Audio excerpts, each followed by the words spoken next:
And overflowing blessings to everyone. For our daily verse, we are now at Genesis chapter 22, verse 9 up to 14.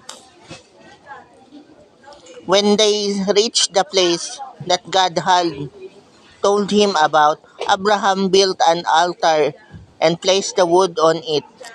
Next, he tied up his son and put him on the wood. Then he took the knife and got ready to kill his son. But the Lord's angel shouted from heaven, Abraham, Abraham. Here I am, he answered. Don't hurt that don't hurt the boy or harm him in any way. The angel said, Now I know that you truly obey God, because you were willing to offer him your only son.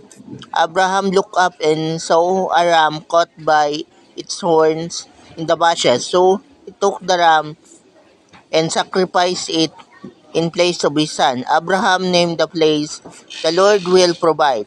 Even now, people say, On the mountain of the Lord, it will be provided.